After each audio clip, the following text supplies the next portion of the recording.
Sot do të ndalemi tek Mateu në kapitulli 5, vargjet 3 deri në 13. Ju ftoj që të lexojmë këto vargje së bashku. Lum skamësit në fry, sepse e tyre është mbretëria e qejve. Lum ata që vajtojnë, sepse ata do të ngushëllohen. Lum ata që janë zemërbut, sepse ata do ta trashëgojnë tokën. Lum ata që janë të uritur dhe të etur për drejtësi, sepse do të ngopen. Lum ata që janë të mëshirshëm, sepse ata do të gjejnë mëshirë. Lum ata që janë të pastër në zemër, sepse ata do të shohin Perëndin. Lum ata që bëjnë paqe, sepse ata do të quhen bijë të Perëndisë. Lum ata që janë shpërndjekur për shkak të drejtësisë, sepse e tyre është mbretëria e qejve. Lum ju, kur do t'ju fyen dhe do t'ju përndjekin dhe duke gënyer do të thonë çdo lloj fjale të keqe kundër jush për shkakun tim. Sekretet e lumturisë së vërtet. Jemi në këtë kohë pra së bashku duke ndarë këtë mësim dhe sapo lexuam të vargje, mendoni pak si do të quanit juve veten të bekuar. Që të kishit një shtëpi, që të kishit një familje, që të kishit një makinë të mirë, shumë gjëra të tjera. Pra çfarë ndodh me ne? A e konsiderojmë veten e vetë të bekuar të kjo pjesë kur kemi anën materiale? Apo ka diçka akoma më tepër? Gjendja jonë shpirtërore ndikon në mënyrën se si ne i shikojmë gjëra. Ti mund t'jesh i pasur nga ana ekonomike ose le të themi nga ana fizike, por ndërkohë mund je shumë i varfër shpirtërisht. Një nga gjërat që neve duhet kemi parasysh është që ose një nga mësimet që Perëndia na mëson neve është që të gëzojmë dhe të kënaqemi me gjërat që kemi. Një histori, sigurisht që ndërsa do ja tregoj juve, besoj do ju kujtohet se kam treguar të herë të tjera.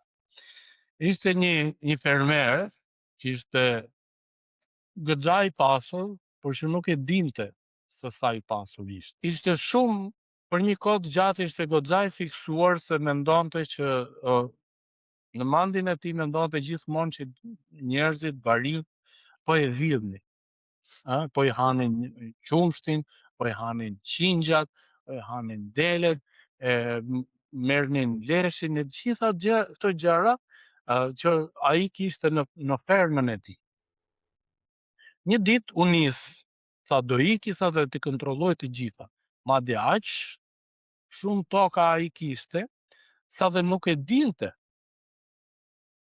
ku i kishte. Ecë rrugës, mori në çantën e tij, se sigurisht që ishte rrugë e gjatë, mori në çantën disa kofere buke të thata, që e ke parasysh që neve i lëm aty të thahen.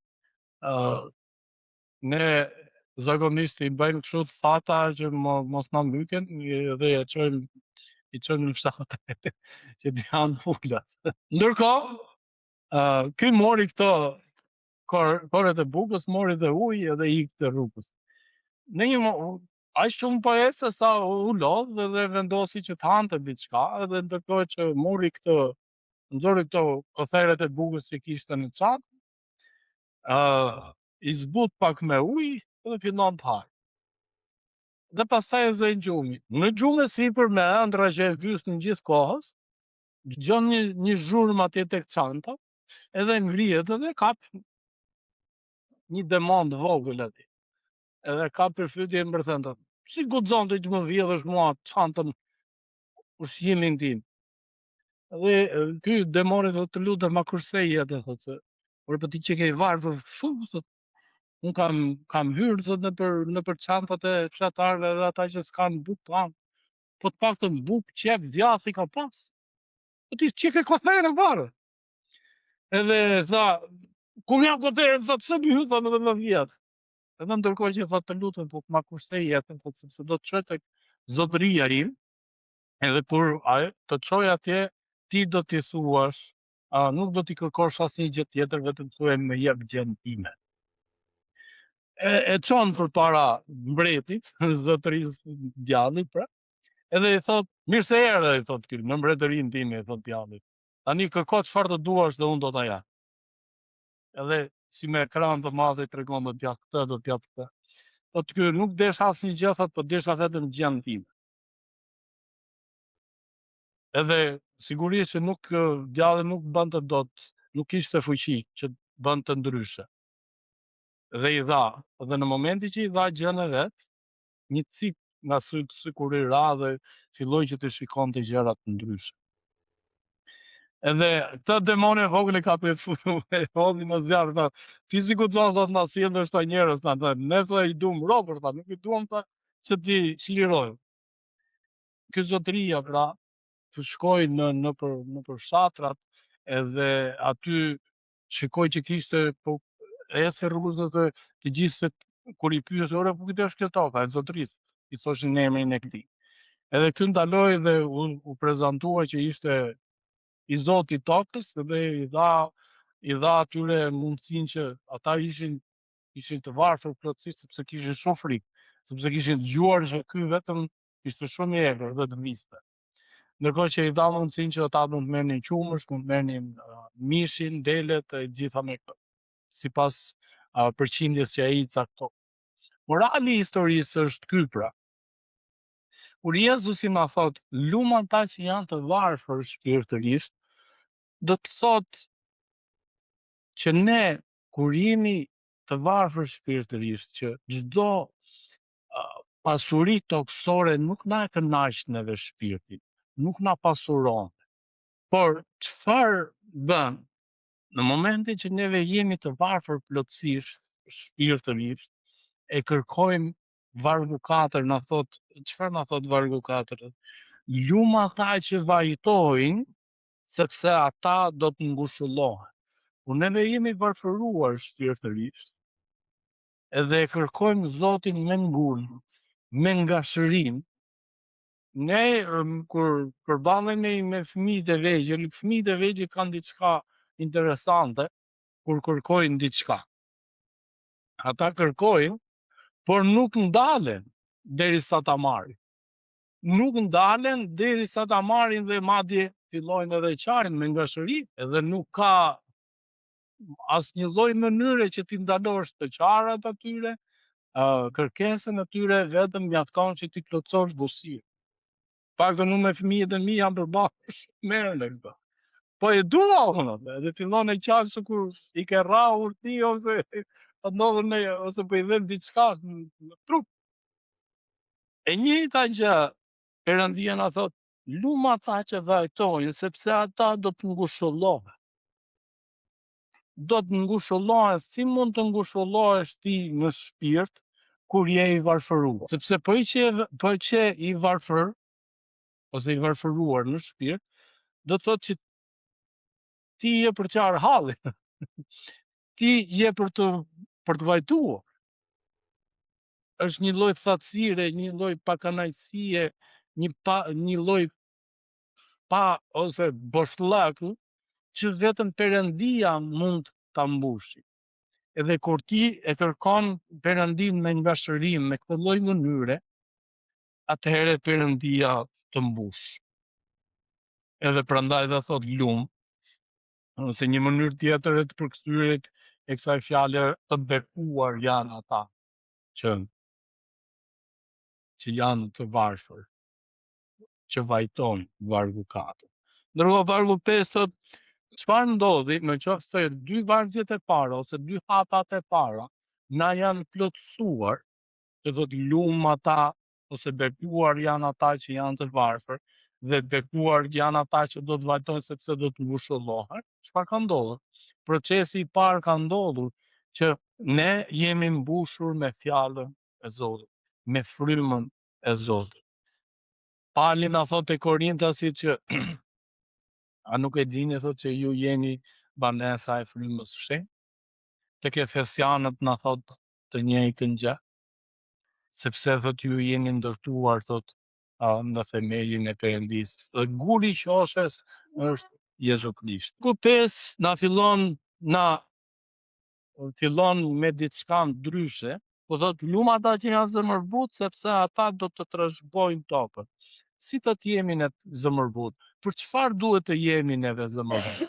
Atëherë ne zëmërbut do të jemi për njerëzit e tjerë, për Perëndin, duke kërkuar që të ofrojmë dhe të praktikojmë të zëmërbutësi që na është pasqyruar ne, nëpërmjet frymës së Krishtit. Vargu 6, lum ata që janë të uritur dhe të ekur për drejtësi, sepse ata do të ngopen. Është një lloj kënaqësie, është një lloj bekimi që vetëm në anën shpirtërore ti mund ta kuptosh. Ti mund të arrish gjëra fizike të ndryshme, por në qoftë se ti nuk praktikon ose nuk e jeton drejtësinë e perëndishme, ti nuk plotësohesh, ti nuk kënaqesh. Dhe vargu 6 këtë thot: lum ata që janë të uritur dhe të etur për drejtësi, sepse do të ngohen. Në qoftë se ti shikon dhe tregon këtë lloj mënyre të jetuari, le të themi, ti plotësohesh, sepse të zbatosh drejtësinë e Perëndisë dhe ti ndjen ngopje dhe praktikon, pra jeton mëshirën, zëmërbutësinë, praktikon, jeton drejtësinë e Perëndisë, atëherë ti je duke ngopur nga ana shpirtërore. Vargu 7 gjithashtu vazhdon akoma më shumë edhe na thot lum ata që janë të mëshirshëm, sepse ata do të gjejnë mëshirë. Në qoftë se neve do të praktikojmë ose do të jetojmë mëshirën ose do të jemi të mëshirshëm me të tjerët, Perëndia do të na mëshirojë edhe ne. Do të na fali edhe ne. Pak më përpara ne morëm nga darka e Zotit dhe kur lexuam nga Isaia, kapitulli 53, neve mësuam diçka shumë, ose na u kujtua diçka shumë e rëndësishme, që është sakrifica e Jezusit, barra që ai mori mbi vete për ne. Tek Filipianët gjithashtu thuhet që ai e përuli veten e tij në asnjë gjë. Megjithse ishte barabartë me Perëndisën, e uli vete duke marrë mëkatet tona, duke u kryqëzuar. Pra identifikoi veten tonë si ne, u derdh plotësisht për ne. Edhe këtë Perëndia po thot, kur neve derdhim botën, largojmë botën nga jeta jonë, edhe e mbushim shpirtin tonë me gjëra të perëndishme, me karakterin e Perëndisës, ne jemi edhe të ngopur, edhe kemi dhe marrim dhe mëshirën e Perëndisë. Çfarë ndodh tjetër? Nuk e di, po të mendojmë që shpesh herë unë me bashortën e gjejmë veten gjithmonë duke këshilluar fëmijët tanë që mos hanë ushqime kot në kot.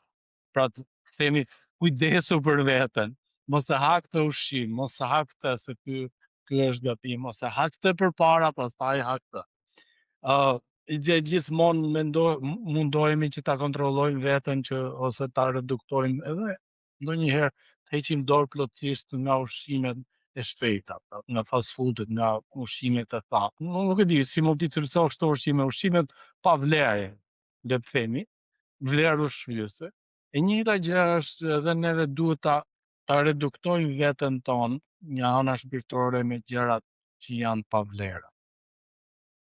Sepse ti mund të kesh pasuri fizike, por nëse ti nuk ke pasurinë shpirtërore, pra nuk e shikon si zotëria, nuk e shikon me syrin aktual me gjërat që ke, ti asnjëherë nuk do të ndjehesh i ngopur, ti asnjëherë nuk do të ndjehesh i plotësuar, ti asnjëherë nuk do ndjehesh i pasuruar sepse po kërkon diçka ka më shumë.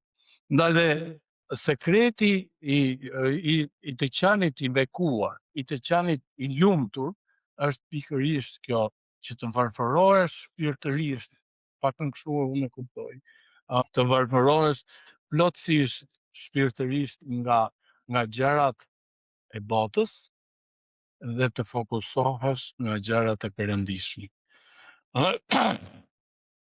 Sepse jeta duket që është shumë e gjatë, por ajo është shumë e shkurtër.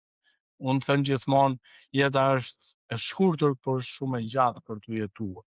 Sepse kur na kap kjo rutina e gjatësisë, neve themi që kemi kohë për shumë gjëra për të bërë. Por Jezusi thotë të kundërtën, rrini zgjuar, rrini gati, sepse koha është e shkurtër. Edhe kjo është e vërteta. Neve mashtrojmë veten tonë, secili prej nesh ka ato planët e veta.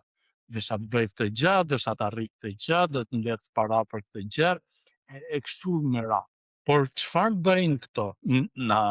Neve këto na varfërojnë shpirtërisht, na mbijnë shpirtërisht, edhe të kanë frikë më shumë, mbijjen shpirtërore, ose gjendjen në koma, që nuk të bën më përshtypje, nuk e ndjen më atë boshllakun, nuk e ndjen më atë nevojën për të qenë me Perëndimin, nuk ta kërkon më sistemin e ma kërkon trupi që të pije një kafë, sa më shijoj ajo kafja, sa më shijoj kjo gjë.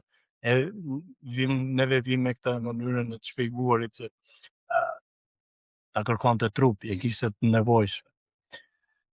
Por nga ana shpirtërore, kur e mbush jetën tënde pra me këto gjëra, ti mbihesh edhe nuk e kërkon Zotin.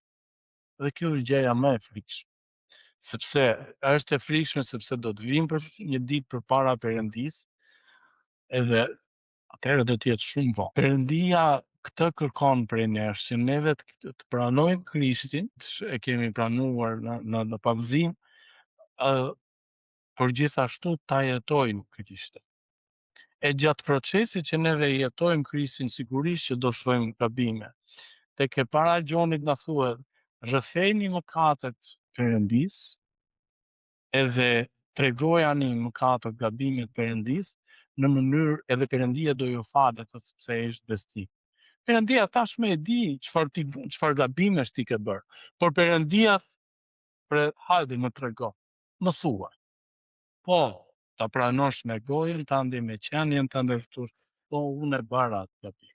Një nga sfidat tona si prindër është që të bindin fëmijët që neve i dim ato gjërat që janë duke bërë dhe që e shkelin, edhe ne themi, shko, unë e di, po ma thuaj ti vetë me gojën tënde. Ta pranosh që kjo është gabim, sepse duke e pranuar, do të thotë që ti gjithashtu e ke kuptuar që është gabim. Ka dy mënyra të kërkuarit falje. Njëra është, më falë se më kape ma. Herës tjetër do më i kujdesshëm. Pra nuk do arrish dot më kapësh. Do jem më i fshetë.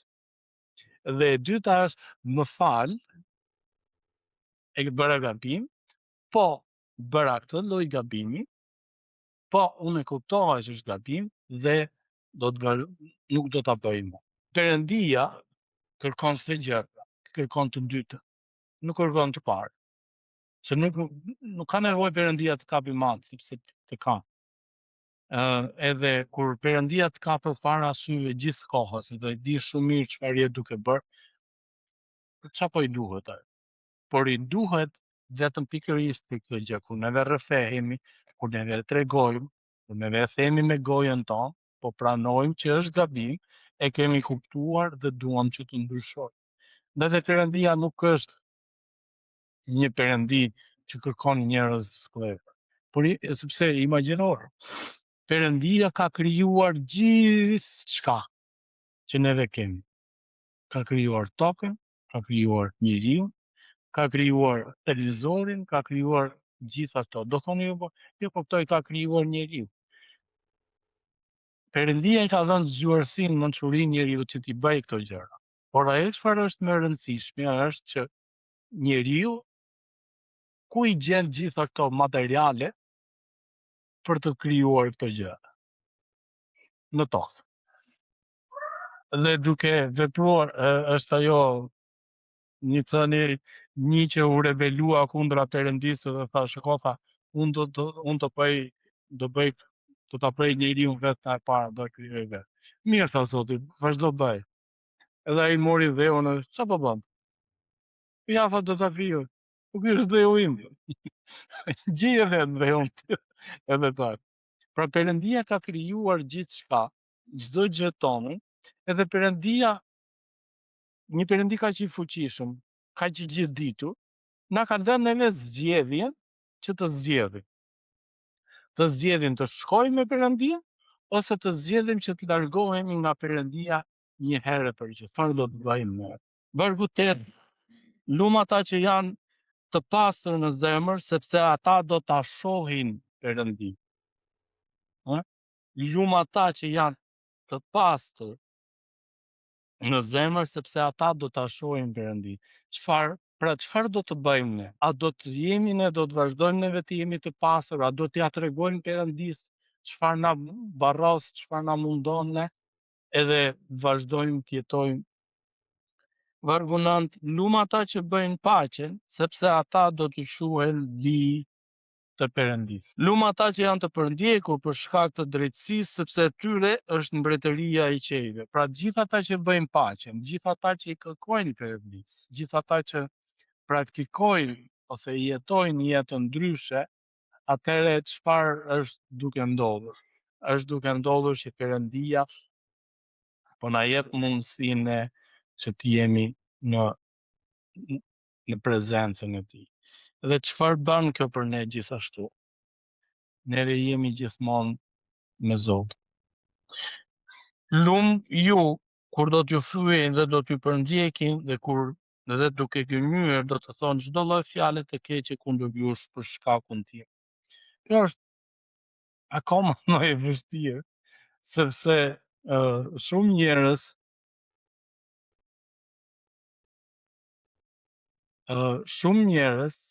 po e kanë të vështirë këtë, sepse kur na flasin, na shajnë, na ofendojnë, kjo është më e vështira që të qëndrosh thjesht. Shumë njerëz ja këto 2-3 ditët neve kemi parë që e para, ose të paktën siç doli nëpër lajme e para, pse më kalove ti përpara, edhe u vran. Tjetri, pse më parkove përpara shtëpisë, edhe u vran. Edhe sigurisht që ajo u acarua gjendja deri në atë pikë sa të sulmojnë njëri tjetrin. Kur luma e një njeri, pra që ruan qetësinë në ato moment, edhe ajo çfarë është më e rëndësishme tek pjesa jonë është që kur neve jetojmë pikërisht fjalën e Zotit, ashtu siç duhet, pra jemi varfëruar shpirtërisht, e kërkojmë Perëndin me ngashërim, vargu 6 na thotë, në vargu 5 na kërkon që të jemi zemërbut, vargu 6 na kërkon që të jemi të uritur për vepra të mira, për drejtësi e mëshirë, vargu 7. Vargu 8 na thret që të qëndrojmë të pastër, mos ta mbushim mendjen tonë me gjërat e botës. Mos ta mbushim zemrën tonë me egoizëm dhe me dëshira toksore. Por le të fokusohemi, thot Perëndia, tek gjërat e perëndishme. Vargu 8, pra të jemi të pastër në zemër, vargu 9 që të bëjmë paqen, vargu 10 që durojnë kur u përndjekin, kur u tallin. Vargu 11 akoma më fuqishëm, thot, edhe kur ju fyen, thot, dhe për shkakun tim, dhe thon fjalë të këqija shpërndajnë, fjalë të këqija. Po ai nuk është ose ajo nuk është e perëndishme, ajo është e shtirë, ndërkohë që ti me mendjen tënde, me zemrën tënde je i pastër, je në rregull, por këtë gjë e di vetëm Perëndia. Veprat e tua të mira do të tregojnë që ti i përket Perëndisë. Jezusi thotë tek Gjoni kapitulli 8 vargu 32 thotë: qëndroni në të vërtetën, jetoni të vërtetën dhe e vërteta do ju bëjë të lirë. Pra nëse neve që vazhdojmë me të njëjtin ngulmim, me të njëjtin qëllim, që të qëndrojmë në Zotin, do vi koha, do vi momenti që ne ata do të tërhiqemi. Sepse ka njerëz, do vi momenti do thonë, kot që i bim qafti, se ky nuk ka ndonjë gjë. Do t'jetë thashë themi që do të vi dikush do ta provoj vetë që ky thashë them, kjo fjalë që neve dëgjuam nuk është e vërtetë. Atëherë pse t'i bim qafti? Pra, është në dorën tonë që të zgjedhim me se duhet ta mbushim shpirtin, zemrën tonë. Duam ta mbushim shpirtin, zemrën tonë me fjalën e Perëndisë, me përditshmërinë që në përditshmërinë tonë të jetojmë Perëndin. Duke jetuar Perëndin në përditshmërinë tonë, atëherë ne japim lavdi Zotit, edhe Zoti vazhdon të na bekojë. Sigurisht që bekimet e Zotit janë pafund, por një bekim që unë do të thoja është si qershia me tort, është të kesh marrëdhënie me Zotin. Dikush u pyet, ishte një president i shumë firmave, kishte shumë kompani në zotëri, edhe e pyetën, cila është strategjia jote që ka arritur kaq pasuri, edhe po tregonte disa nga hapat, ose si mënyrën se ku do të investoje më shumë. Ishin disa fusha të ndryshme, projekte të ndryshme që ti mund të bëje. Por në fund i bëri një pyetje, tha, në qoftë se ti do të vdisje, edhe cila do të ishte këshilla e fundit që ti do t'i jepi njerëzve, paktën njerëzve të tu, por edhe të gjithë botës që do të shikonin këtë video. Ai tha, ti mund të jesh shumë i pasur. Edhe mund ta humbësh pasurinë. Ti mund të jesh shumë i shëndetshëm, tha, edhe përsëri tha, mund ta humbësh shëndetin. Po këto janë gjëra që do të ndodhin, që në një moment mund të ndodhin. Por ajo çfarë është më e frikshme, tha, është që mos të kesh marrëdhënie me Perëndin. Edhe publikisht tha, unë dua Jezu Krishtin, tha. Jezusi është mbreti i zemrës time. Edhe nëse ne, tha, do të largohemi nga Perëndia, do të zgjedhim që të largohemi nga Perëndia, kjo do të ishte disfata më e madhe, ky do të ishte dështimi më i madh që një person mund të bëjë me jetën e tij. Pra ti mund të jesh i suksesshëm në shumë fusha të ndryshme, por nëse ti ke dështuar te kjo pjesë, pra që të kesh Zotin, Zot të zemrës tënde, ta kesh marrëdhënie pra me Perëndin, atëherë ti ke dështuar me sukses në jetën tënde. Pra suksesi më i madh është pra që të kesh marrëdhënie me Zotin. Çdo gjë tjetër, paktën për mua, është kalimtare. A i praktikoj unë gjitha këto? Jo.